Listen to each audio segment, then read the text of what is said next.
الحمد لله رب العالمين والعاقبة للمتقين والصلاة والسلام على رسوله محمد وعلى آله وأصحابه أجمعين وعلى من تبعهم بإحسان إلى يوم الدين. أما بعد، روي عن النبي صلى الله عليه وسلم: إخوانكم خولكم جعل الله تحت أيديكم، فمن كان أخوه تحت يده فليطعمه مما يأكل وليلبسه مما يلبس ولا تكلفوهم ما يغلبهم، فإن كلفتموهم ما يغلبهم فأعينوهم أو كما قال. بزرگان محترم اور میرے عزیز دوستوں اور بھائیوں، اللہ تبارک و تعالی نے دنیا میں ایک طرف مختلف مخلوقات کو پیدا کیا تو دوسری طرف ان مخلوقات کے گزر بسر کے لیے رزق کا سامان بھی مہیا کیا ہے. ہر مخلوق کے لیے جتنا رزق کافی ہو اس سے بڑھ کر اللہ جل جلالہ نے کائنات میں رزق کے وسائل اور اسباب کو پیدا فرمایا ہے. البتہ اللہ نے نظام اس طرح بنا رکھا ہے کہ مخلوق کے پاس رزق خود بخود نہیں آتا، بلکہ ہر مخلوق نے محنت کر کے اپنے لیے رزق کا انتظام کرنا ہوتا ہے. پرندے صبح سویرے نکلتے ہیں، دن بھر گھوم پھر کر اڑ کر محنت کر کے اپنے لیے اور اپنے خاندان کے لیے دانے کا اور کھانے پینے کا انتظام کرتے ہیں. یہی صورتحال دیگر جانداروں کی ہے. اسی طریقے سے انسان کے لیے بھی اللہ نے یہی قانون رکھا ہے کہ انسان کے لیے رزق کے ذرائع تو موجود ہیں، لیکن ان ذرائع کو استعمال کرنے کے لیے محنت چاہیے. تو انسان محنت کر کے ان رزق کے ذرائع سے اپنے لیے اور اپنے بال بچوں کے لیے، اپنے خاندان کے لیے رزق کا انتظام کرتا ہے. محنت کی اللہ تبارک و تعالی نے انسان کو تاکید کی ہے، انسان کے لیے محنت کو اچھا بنا کر پیش کیا گیا ہے.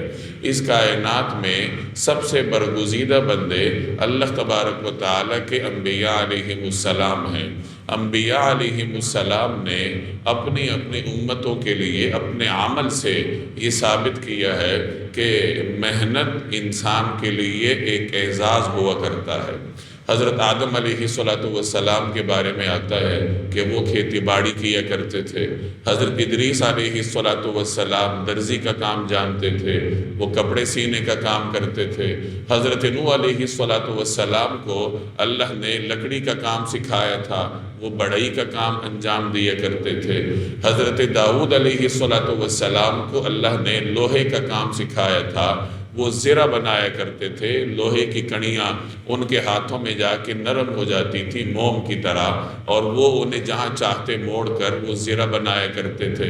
قرآن کریم کی آیات میں اللہ تبارک و تعالی نے وہ ہدایات بیان فرمائی ہیں جو اللہ نے داؤد علیہ السلام کو دی تھی کہ زرہ کیسے بنانی ہے، اس کی کڑیوں کو کیسے رکھنا ہے.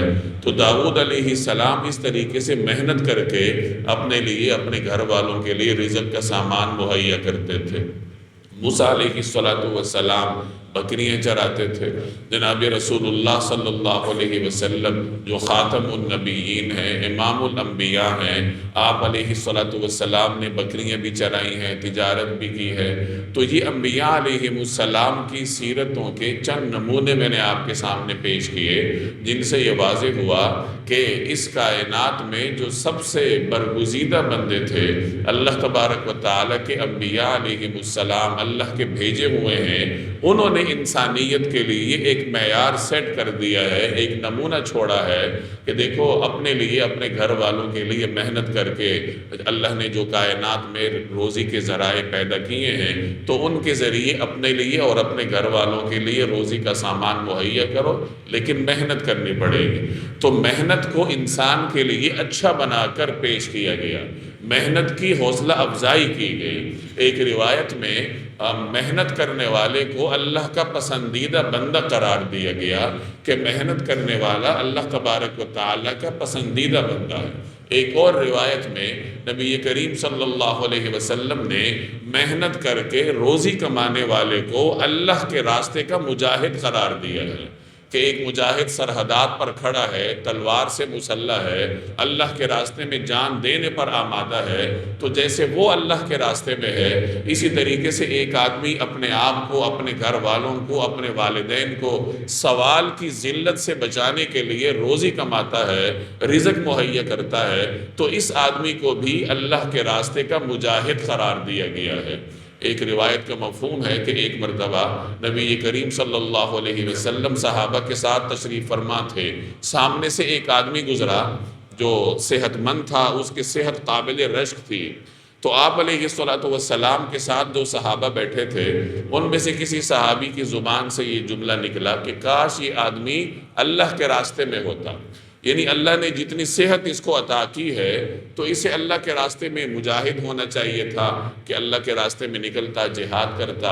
نبی کریم صلی اللہ علیہ وسلم نے جب اس صحابی کے یہ بات سنی تو آپ نے فرمایا کہ دیکھو، اگر یہ آدمی اپنے والدین کو سوال کی ذلت سے بچانے کے لیے ان کے لیے رزق کما کر لا رہا ہے اور اس کے لیے محنت کر رہا ہے تو یہ پھر بھی اللہ کے راستے میں، اگر یہ آدمی اپنے بچوں کو محتاجی کی ذلت سے بچانے کے لیے محنت کر رہا ہے، محنت کے راستے میں ہے، تو یہ پھر بھی اللہ کے راستے میں ہے۔ یعنی ایک پیغام دیا گیا کہ دیکھو، محنت کرنا، مزدوری کرنا، ملازمت کرنا، کاروبار کرنا یا رزق کمانا، یہ صرف دنیا کا کام نہیں ہے، بلکہ یہ دنیا کا ایسا کام ہے جو اللہ نے آپ کے ذمے لگا رکھا ہے۔ اللہ نے آپ کے ذمے لگا رکھا ہے، اگر آپ والد ہیں، کہ آپ کی اولاد محتاج نہ ہو، وہ کسی سے سوال نہ کرے۔ آپ کے والدین اگر ضعیف ہیں، آپ نوجوان ہیں، تو اللہ نے ان کی کفالت آپ کے ذمے لگا رکھی۔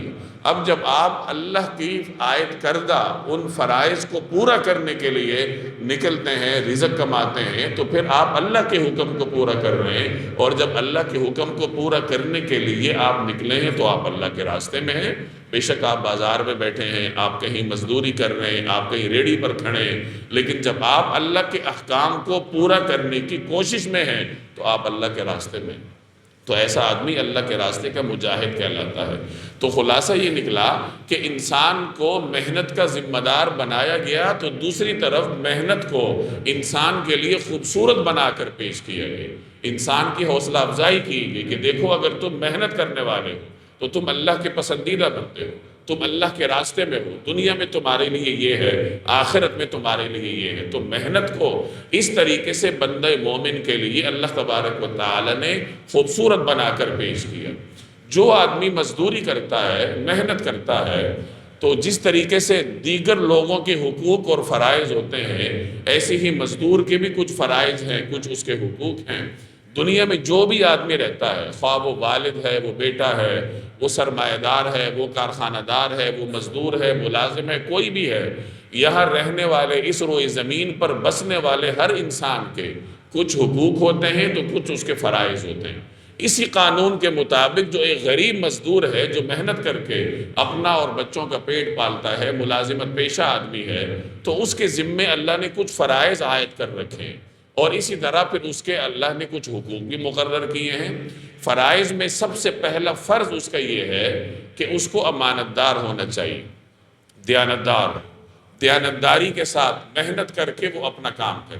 قرآن کریم میں 2 مقامات پر اللہ تبارک و تعالی نے ملازمت پیشہ آدمی کو یہ تعلیم دی ہے کہ تمہیں امانت دار ہونا چاہیے، امانت دار ہونے کے ساتھ ساتھ تمہیں قابل بھی ہونا چاہیے، تمہیں اپنا کام آنا چاہیے۔ حضرت یوسف علیہ السلام کے واقعے میں ہمیں یہ تعلیم دی گئی ہے۔ جب یوسف علیہ السلام نے اپنے آپ کو مصر کی وزارت خزانہ کے لیے پیش کیا تو انہوں نے کیا فرمایا؟ انی حفیظ علیم، کہ دیکھو میرے اندر 2 صفات ہیں، میں حفیظ ہوں، میں علیم بھی ہوں۔ اب حفیظ کا مطلب کیا؟ کہ مزدور اپنا کام جانتا ہو، یعنی اگر یہی حفیظ اور علیم کی صفات سے ہم نے آج کے مزدور کے لیے، آج کے ملازم پیشہ آدمی کے لیے احکامات کشید کرنے ہو تو ہمیں پہلا نتیجہ یہ ملے گا کہ مزدور کو امانت دار ہونا چاہیے کہ وہ اپنے تنخواہ دینے والے کے مال کو ضائع نہ کرے، اس کی حفاظت کرے۔ اور دوسری تعلیم یہ ملتی ہے کہ اسے اپنا کام آنا چاہیے۔ یہی تعلیمات موسیٰ علیہ السلام کے واقعے میں سورہ قصص میں بھی اللہ نے بیان کی ہے۔ کہ جب موسیٰ علیہ السلام کو ملازمت پر رکھنے کے لیے شعیب علیہ السلام کی بیٹی نے سفارش کی تو انہوں نے موسیٰ علیہ السلام کی دو خصوصیات بیان کی کہ قوی امین، کہ وہ قوی بھی ہیں امین بھی ہیں، یعنی امین ہیں امانت دار ہیں، قوی طاقتور ہیں، اپنا کام جانتے ہیں، جو کام آپ ان کے سپرد کریں گے۔ تو ان تعلیمات سے ایک ملازم پیشہ آدمی کے لیے، مزدور آدمی کے لیے یہ ہدایات معلوم ہوئی کہ جو آدمی کام کرنے نکلتا ہے، کسی کے ہاں کام کرتا ہے، کسی بھی نوعیت کا ہو، تو پہلی خصوصیت تو اس میں یہ ہو کہ وہ دیانتدار ہو، بددیانت نہ ہو، اپنے تنخواہ دینے والے اپنے مالک کی مال کی حفاظت کرنا جانتا ہو۔ اور دوسری لازمی خصوصیت یہ ہے کہ اس کو وہ کام آتا بھی ہو، اگر وہ مستری ہے تو اسے اپنا کام اچھا آنا چاہیے، اگر وہ مزدوری کر رہا ہے تو وہ کام آنا چاہیے، کمپیوٹر پر بیٹھا ہے، کوئی بھی کام کر رہا ہے، جس کام کی اسے تنخواہ دی جا رہی ہے تو وہ کام اسے آنا چاہیے۔ نبی کریم صلی اللہ علیہ وسلم نے کام کرنے والے کی صلاحیت اور اس کی مہارت کی تعریف کی ہے، حوصلہ افزائی فرمائی ہے۔ ایک روایت میں آتا ہے کہ جب مسجد نبوی کی تعمیر ہو رہی تھی تو آپ علیہ السلام بنفس نفیس صحابہ کرام کے ساتھ تعمیر میں شریک تھے، تو ایک شخص کو آپ نے دیکھا جو گارا اچھے طریقے سے بنانا جانتا تھا۔ عمارت بناتے ہوئے گارا بنانا ہوتا ہے، تو ایک آدمی گارا اچھے طریقے سے بنا رہا تھا، تو آپ علیہ السلام نے اس کی حوصلہ افزائی کی، اس کی تعریف فرمائی اور ارشاد فرمایا کہ میں دیکھ رہا ہوں کہ تم اپنا کام اچھی طرح جانتے ہو۔ پھر آپ نے فرمایا کہ تم یہ کام سنبھال لو کیونکہ یہ تم کام اچھے طریقے سے کرنا جانتے ہو۔ تو معلوم ہوا کہ جو مستری ہے، مزدور ہے، یا کوئی بھی ملازم پیشہ آدمی ہے، تو جس کام کی وہ تنخواہ لے رہا ہے، جس کام کی وہ اجرت لے رہا ہے، تو اس کام میں اس کو ماہر ہونا چاہیے۔ ایسا نہ ہو کہ بس ڈنگ ڈپاؤ پروگرام کے ذریعے دوسرے کی آنکھوں میں دھول جھونکے، بظاہر ایسا لگے کہ وہ تو کمپیوٹر پر لگا ہے، کام کر رہا ہے اور اسے کام کرنا آتا ہی نہیں۔ تو یہ مزدور کے یا ملازم پیشہ آدمی کے ابتدائی فرائض ہیں کہ اسے دیانتدار ہونا چاہیے، نمبر 2 اسے اپنا کام آنا چاہیے، نمبر 3 اسے اپنا کام محنت کے ساتھ کرنا چاہیے۔ شریعت میں محنت کی اس قدر تاکید ہے، ایک روایت کا مفہوم ہے کہ اگر قیامت آ جائے اور تم میں سے ایک آدمی کے ہاتھ میں پودا ہو جسے وہ کاشت کرنا چاہ رہا ہے، تو اگر قیامت کے واقع ہونے سے پہلے وہ پودا کاشت کر سکے تو اسے چاہیے کہ کاشت کر لے۔ اس حدیث سے جہاں دیگر تعلیمات ملتی ہیں وہاں ہمیں یہ رہنمائی بھی ملتی ہے کہ شریعت نے ہمیں کام کرنے کی اس قدر تاکید کی ہے، سستی کی ممانعت ہے کہ بھائی کام کرو۔ اگر کوئی آزمائش بھی آ جائے تو اس کے آنے سے پہلے جتنا کام کر سکو تم کر لو، قیامت سے بڑھ کے کون سی آزمائش ہوگی۔ لیکن درخت جس کے ہاتھ میں ہے، پودا جس کے ہاتھ میں ہے، اسے پھر بھی تاکید ہے کہ اگر لگا سکتے ہو تو چلو لگا لو۔ تو معلوم ہوا کہ مزدور کو یا کام کرنے والے کو اپنا کام محنت کے ساتھ، دیانتداری کے ساتھ کرنا چاہیے۔ اسی طریقے سے مستقل مزاجی، یہ بھی ایک ملازم پیشہ کے اندر صفت ہونی چاہیے۔ ایسا نہ ہو کہ آج کام کر رہا ہے اور کل کو وہ کہے میں ناراض ہو گیا میں جا رہا ہوں۔ مستقل مزاجی کے ساتھ اپنا کام کرتے رہنا چاہیے۔ ایک روایت کا مفہوم ہے کہ جس آدمی کو اللہ نے کسی ذریعے سے روزی دے رکھی ہے تو اسے چاہیے کہ اس ذریعے کو چھوڑے نہ جب تک وہ بگڑ نہ جائے یا کوئی تغیر نہ آ جائے۔ اس حدیث کے جہاں اور کئی اس سے تعلیمات نکلتی ہیں وہاں یہ بھی معلوم ہوتا ہے کہ اگر ایک آدمی کو اللہ نے ایک جگہ روزگار دیا ہوا ہے تو اسے چاہیے کہ مستقل مزاجی کے ساتھ اس روزگار میں لگا رہے۔ ہاں کوئی بڑا مسئلہ بن جائے، اس کو جاری نہ رکھ سکے، کوئی عذر آ جائے تو وہ الگ بات ہے، لیکن جیسے ہمارے ہاں ہے کہ بات پہ ناراض ہو کے چل پڑنا کہ جی میں کام نہیں کرتا، میں چھوڑ کے جا رہا ہوں، تو اس میں روزگار کی ناقدری ہے۔ اور یاد رکھیں اگر کوئی آدمی رزق کی ناقدری کرتا ہے تو اسے ڈرنا چاہیے کہ آج تو میں ناقدری کر رہا ہوں، لیکن اگر یہ رزق میرے دروازے سے منہ موڑ کے چل پڑا تو پھر دوبارہ مجھے روزگار کہاں سے ملے گا۔ تو یہ مزدور کے یا ملازم پیشہ کے فرائض ہیں۔ ایک اہم ترین فرض یہ ہے کہ اسے کام چوری سے بچنا چاہیے، تطفیف میں مبتلا نہیں ہو۔ قرآن کریم میں فرمایا وَيْلٌ لِّلْمُطَفِّفِينَ، مطففین کے لیے ہلاکت ہے۔ مطففین کا مطلب کیا جاتا ہے ناپ تول میں کمی کرنے والا، کہ ناپ تول میں کمی کرنے والوں کے لیے ہلاکت ہے۔ اب آپ غور کریں کہ ناپ تول میں کمی کرنے والوں کے لیے ہلاکت کیوں ہے؟ کیونکہ ایک آدمی جب ناپ تول میں کمی کرتا ہے تو وہ اگلا کا حق مارتا ہے۔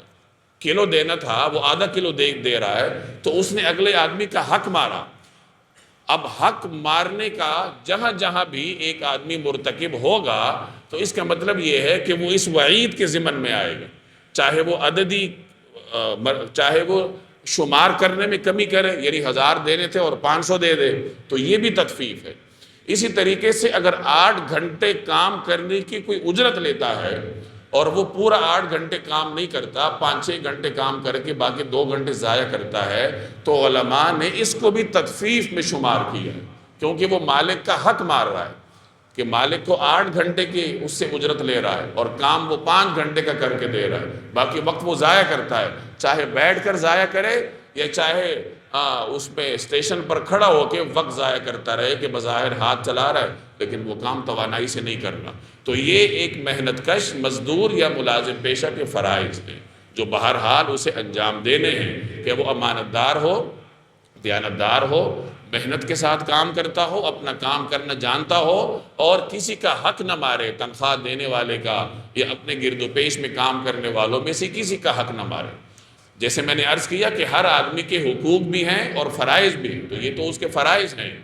جب ان فرائض کو وہ پورا کرے گا تو اللہ تبارک و تعالیٰ نے اس کے حقوق بھی مقرر کیے ہیں، اور وہ حقوق کیا ہوں گے؟ جو مزدور کے حقوق ہیں وہ اس کے مالک کے فرائض ہیں۔ مزدور کا سب سے پہلا حق یہ ہے کہ مالک اسے کمتر نہ سمجھے، اسے انسان سمجھے، اس کو حقیر نہ جانے۔ نبی کریم صلی اللہ علیہ وسلم نے ایک روایت میں فرمایا اخوانکم خولکم، کہ دیکھو یہ جو تمہارے پاس ملازمت کرتے ہیں، تمہارے غلام ہیں، یہ در حقیقت تمہارے بھائی ہیں۔ جعل اللہ تحت ایدیکم، اللہ نے ان کو تمہارے ماتحتی میں دے رکھا ہے۔ تو یہ ایک ملازم کا یا مزدور کا پہلا حق ہے کہ جو اس سے کام لے رہا ہے وہ اسے انسان سمجھے، اسے اپنے برابر سمجھے کہ ٹھیک ہے میں بھی انسان ہوں، یہ بھی انسان ہے، اللہ نے مجھے زیادہ پیسے دے رکھے ہیں، اسے کم دے رکھے ہیں، مجھے تنخواہ دینے والا بنایا، اس کو لینے والا بنایا۔ وہ اللہ کا ایک قانون ہے، ایک فطری نظام ہے جس پہ کائنات چلتی ہے، لیکن اسے کمتر سمجھنے کی اللہ نے کسی کو اجازت نہیں دی۔ تو یہ اس کا پہلا حق ہے کہ اسے انسان سمجھا جائے، اور انسان کی جو عزت اور آبرو ہے، انسانی جو بھی کرامت ہے، جو احترام ہے، وہ اسے پورے طریقے سے دیا جائے۔ اور دوسرا حق اس کا یہ ہے کہ اس کے ساتھ سہولت والا برتاؤ کیا جائے۔ حضرت شعیب علیہ السلام نے حضرت موسیٰ علیہ السلام کو کام پر رکھا۔ اس زمانے میں موسیٰ علیہ السلام پیغمبر نہیں بنے تھے، تو باقاعدہ کام کی تفصیل بتائی کہ دیکھو یہ آپ کا کام ہوگا، یہ آپ کی اجرت ہوگی، اور پھر آگے بتایا وَمَا أُرِيدُ أَنْ أَشُقَّ عَلَيْكُمْ، کہ دیکھیے میں آپ کے لیے مشکل کھڑی کرنا نہیں چاہتا۔ سَتَجِدُنِي إِنْ شَاءَ اللَّهُ مِنَ الصَّالِحِينَ، اور اللہ نے اگر چاہا تو انشاءاللہ آپ مجھے اچھے لوگوں میں سے پائیں گے۔ شعیب علیہ السلام تنخواہ دینے والے تھے، اجرت دینے والے تھے، یعنی اس سے مالکان کے لیے ایک اصول نکلتا ہے، تعلیم نکلتی ہے کہ جتنا ہو سکے مزدور کے لیے، ملازم کے لیے آسانی پیدا کریں، انہیں مشکل میں نہ ڈالیں۔ ماحول کو دیکھ کر کہ اگر موسم بہت زیادہ سخت ہے، رمضان کا موسم ہے یا متعلقہ آدمی بیمار ہے، تو اس کے لیے سہولت پیدا کرنی چاہیے، اس کے لیے مشکل کھڑی نہیں کرنی چاہیے۔ وَمَا أُرِيدُ أَنْ أَشُقَّ عَلَيْكُمْ، کہ میں آپ کے لیے مشکل نہیں کھڑی کرنا چاہتا۔ رسول اللہ صلی اللہ علیہ وسلم کا جو فرمان میں نے آپ کو سنایا، اس میں آپ نے فرمایا کہ ابتدائی حصہ اخوانکم خولکم، کہ دیکھو یہ تمہارے بھائی ہیں جو جن سے تم کام لے رہے ہو۔ جعل اللہ تحت ایدیکم، اللہ نے انہیں تمہارے ماتحتی میں دے رکھا ہے۔ اسی روایت کے آخر میں آپ نے فرمایا کہ وَلَا تُكَلِّفُوهُمْ مَا يَغْلُبُهُمْ، کہ دیکھو ان سے ایسا کام مت لو جو انہیں مغلوب کر دے، یعنی جو ان کے لیے مشکل ہو جائے۔ فَإِن كَلَّفْتُمُوهُمْ فَأَعِنُوهُمْ، اگر کسی وجہ سے تم انہیں مشکل کام دے بیٹھو تو پھر ان کے ساتھ تعاون کرو، یعنی انہیں کوئی مددگار فراہم کرو، ان کی اجرت میں اضافہ کرو، یا جیسے آج کل اوور ٹائم ہے ان کو اوور ٹائم دو، یا جو بھی ہے، لیکن بہرحال جو مشکل کام ان کو دیا جا رہا ہے تو اس مشکل کام کا ازالہ بھی کسی نہ کسی طریقے سے کرنا چاہیے۔ تو پہلا حق مزدور کا کیا ہے کہ اسے انسان سمجھا جائے۔ دوسرا حق اس کا اللہ نے یہ بیان فرمایا کہ اس کے لیے آسانی والا معاملہ کرنا چاہیے۔ مالک اس کے لیے آسانیاں پیدا کرے گا تو اللہ تعالیٰ اس کے لیے پھر آسانیاں پیدا کرے۔ تیسرا حق مزدور کا یہ ہے کہ اس کی اجرت اتنی ہو جس سے اس کی ضروریات پوری ہو سکے۔ اب آپ یہ سمجھ لیں کہ ضروریات کیا ہیں، یعنی ایک انسان کی بنیادی ضروریات کیا ہیں۔ سورہ طٰہٰ میں جہاں اللہ تبارک و تعالیٰ نے آدم علیہ السلام کو کچھ تعلیمات فرمائیں جب وہ جنت میں تھے، تو اللہ نے ان سے فرمایا کہ دیکھو آپ ابھی جنت میں ہیں، اور یہاں جنت میں آپ کو کھانے کا مسئلہ نہیں ہے، آپ کو پینے کا مسئلہ نہیں ہے، آپ کو لباس کا مسئلہ نہیں ہے، آپ کو مکان کا مسئلہ نہیں۔ إِنَّكَ لَا تَظْمَأُ فِيهَا وَلَا تَضْحَىٰ إِنَّكَ لَا تَجُوعَ فِيهَا وَلَا تَعْرَىٰ وَلَا تَظْمَأُ فِيهَا وَلَا تَضْحَىٰ کہ دیکھیں یہاں آپ کو بھوک کا کوئی مسئلہ نہیں، پیاس کا کوئی مسئلہ نہیں ہے، لباس کا کوئی مسئلہ نہیں ہے، اور چھت کا بھی مسئلہ نہیں ہے کہ سورج کی جو کرنیں ہیں یا سورج کی تپش ہے وہ آپ کو پریشان کرے۔ تو علماء فرماتے ہیں کہ یہ ہر انسان کی 4 بنیادی ضروریات ہیں: کھانا، پینا، مکان اور لباس۔ تو یہی سے مزدور کی اجرت کا تعین ہوتا ہے کہ کم از کم اجرت کتنی ہونی چاہیے، تو کم از کم اجرت اتنی ہونی چاہیے جس سے ایک مزدور کی یہ 4 بنیادی انسانی ضروریات پوری ہو سکیں۔ اب کس قدر ہوں اس کے بارے میں بھی رسول اللہ صلی اللہ علیہ وسلم کی تعلیمات موجود ہیں۔ ایک روایت میں ارشاد فرمایا گیا کہ مزدور کو اجرت اتنی دو تاکہ وہ ایک درمیانے درجے کا عمدہ کھانا اور لباس خرید سکے۔ یعنی ماحول میں مختلف قسم کے مشروبات ہیں، مختلف قسم کے کھانے ہیں، لباس ہیں، کچھ اعلیٰ درجے کے ہیں، کچھ ادنیٰ درجے کے ہیں، کچھ درمیانی درجے کے ہیں۔ تو جب آپ کسی کو مزدور رکھیں، کسی کو ملازم رکھیں، تو کم از کم اتنی اجرت ضرور اس کو دیں کہ وہ درمیانے درجے کے کھانے کا اپنے لیے اور اپنے بچوں کے لیے انتظام کر سکے، وہ درمیانے درجے کے لباس کا اپنے لیے اور اپنے بچوں کے لیے انتظام کر سکے، وہ درمیانی درجے کے مکان کا اپنے لیے اور اپنے بچوں کے لیے انتظام کر سکے۔ یہ مزدور کا حق ہے جو اللہ تبارک و تعالیٰ نے تنخواہ دینے والے پر عائد کر رکھا ہے، اور اگر تنخواہ دینے والا اس کے یہ حقوق پورے نہیں کرتا تو پھر تطفیف کا مجرم وہ ہوگا، یعنی حق مارنے والا وہ ہوگا۔ جیسے میں نے پہلے عرض کیا کہ اگر کوئی آدمی ناپ تول میں کمی کر کے کسی کا حق مارتا ہے تو اللہ نے فرمایا وَيْلٌ لِّلْمُطَفِّفِينَ کہ تطفیف کرنے والوں کے لیے ہلاکت ہے۔ اسی طرح اگر ایک آدمی تنخواہ پوری لیتا ہے، کام پورا نہیں کرتا، یہ بھی تطفیف ہے۔ اور اگر اس کا عکس ہو کہ ایک آدمی کام پورا لیتا ہے، 8 گھنٹے 10 گھنٹے ایک انسان کو اپنی خدمت میں لگا کے رکھتا ہے، لیکن اس کے بدلے میں اسے اتنا نہیں دیتا کہ اس کے پاس درمیانی درجے کا لباس آ سکے، درمیانی درجے کا کھانا آ سکے، تو اب تطفیف مالک کی طرف سے ہو رہی ہے، اب حق تلفی کا ملزم وہ ہے، اب اللہ کی بارگاہ میں پھر سوال اس سے ہوگا۔ تو یہ وہ حقوق ہیں جو اللہ تبارک و تعالیٰ نے مزدور کو دے رکھے ہیں، کچھ فرائض اس پہ عائد کر رکھے ہیں، اور اس کے بدلے میں پھر کچھ نہ کچھ اللہ تبارک و تعالیٰ نے اسے حقوق بھی دے رکھے۔ اس کائنات میں ہر آدمی کے ذمہ 2 چیزیں ہیں، میں نے ابتدا میں عرض کیا کہ ہر آدمی کے حقوق بھی ہیں اور اس کے فرائض بھی۔ ہمارے ہاں ہوتا یہ ہے کہ ایک فیکٹری کا مالک ہے، وہ مزدور رکھ لیتا ہے، اور 15 20 50 مزدور رکھ لیتا ہے، اب ان کے اوپر ایک سپروائزر بٹھا دیتا ہے۔ اب سپروائزر جانے اور مزدور جانے، مالک کو اس سے کوئی لین دین نہیں ہوتا۔ یاد رکھیے یہ مالکان کا غیر شرعی طرز عمل ہے۔ حدیث میں آتا ہے کلکم راع وکلکم مسئول عن رعیتہ، تم میں سے ہر آدمی نگہبان ہے، ہر آدمی ذمہ دار ہے، اپنی رعایا کے بارے میں اللہ کو جواب دہ ہے۔ ایک گھر والا، ایک گھر کا سربراہ، وہ اپنے گھر والوں کا نگہبان ہے، پورے گھر والوں کے بارے میں اس سے سوال ہو۔ اب گھر میں بیوی بچے ہیں، ملازمین ہیں، بہت سارے لوگ ہیں، تو وہ گھر کا سربراہ ان سب کا ذمہ دار ہے۔ یہی صورتحال فیکٹری کے مالک کی ہے۔ اس حدیث میں فرمایا الامام الراع عن رعیتہ کہ جو حکمران ہوتا ہے وہ اپنی رعایا کا ذمہ دار ہوتا ہے۔ حضرت عمر نے فرمایا کہ حضرت عمر کا مشہور فرمان ہے کہ دریائے فرات کے کنارے اگر کتا بھی مر جائے تو اس کی ذمہ داری کس پہ آئے گی؟ حضرت عمر فرماتے تھے مجھ پہ آئے گی۔